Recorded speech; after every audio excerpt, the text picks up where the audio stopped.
তুমি একটা স্পিডে চালাচ্ছ, ধরো সামনে কুকুর রয়েছে, তোমার গাড়ির দূর থেকে দেখে স্ক্যানিং করে, কুকুরের তো কোনো অত তো বুঝ নেই তো, তোমার দূর থেকে তোমার মোশনটা এমন রাখো ওর ডিসব্যালেন্স হলেও তুমি সাইড দিয়ে কাটিয়ে যেতে পারো। ঠিক আছে, আমরা কিন্তু সবাইকে এটাই বলি যে কুকুর দূর থেকে দেখছো, ও মুভমেন্ট করতেই পারে, তোমার গাড়ি নামিয়ে দাও,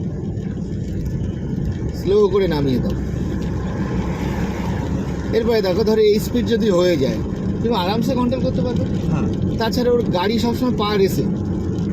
আমাদের স্টাইলটা কেমন, আমাদের কিন্তু আগেই কী করছি, ফুল ক্লাচ করে এই।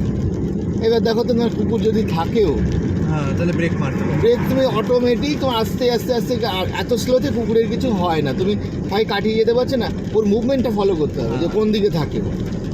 তাহলে এগুলো গাড়িওয়ালার দোষ, এইগুলো বুঝেছো, ওরা পাত্তাই দেয় না, এরকম একটা ব্যাপার। জোর লাগলো কুকুরটা, হ্যাঁ ওর সাথে সাথে মারা গেল তো। বাজে সব এক একজন লোকজন আছে বুঝলে। আর এই যে লেন দেখছো না, এক একজন আছে, মানে হাইওয়ে মানে সে বিশাল ব্যাপার স্যাপার, কোনো কন্ট্রোল নেই। যে আমরাও তো হাইওয়েতে যাচ্ছি, বলতে দেখি কন্ট্রোলটা কত সুন্দর রাখছে। আর ওদের পাই হাই, মানে ও কন্ট্রোলই করতে পারবে না। ওই তো তোমার ওই গাড়িটা মিলেছে ছোটো করে, যে গাড়িটা লাল ওয়াগনার তো, হ্যাঁ ছোটো আগের মডেলের আর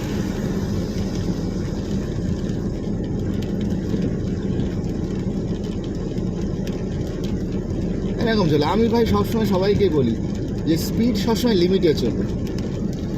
আমাদের এই যে দীঘা টিঘা যেতে গেলে আমরা ধরো ওখানে তো লিমিট আছে 100 পর্যন্ত, তার নিচে আমরা থাকি সবসময়। কী আছে, একটু গল্প গুজব করে যাওয়া যায়, বেশি জোরে চালালে তোমার তাল থাকে না, তখন ধ্যান থাকে অন্যরকম। এইটা তুমি এনজয় করে চালাতে পারবে এই স্পিডে।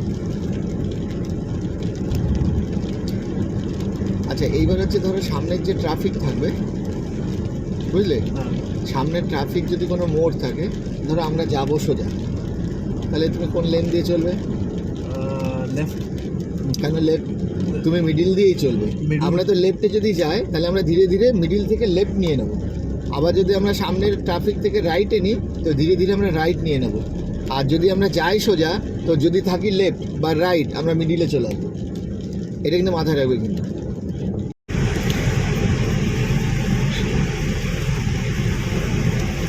60-এর ওপরে উঠো না, ঠিক আছে?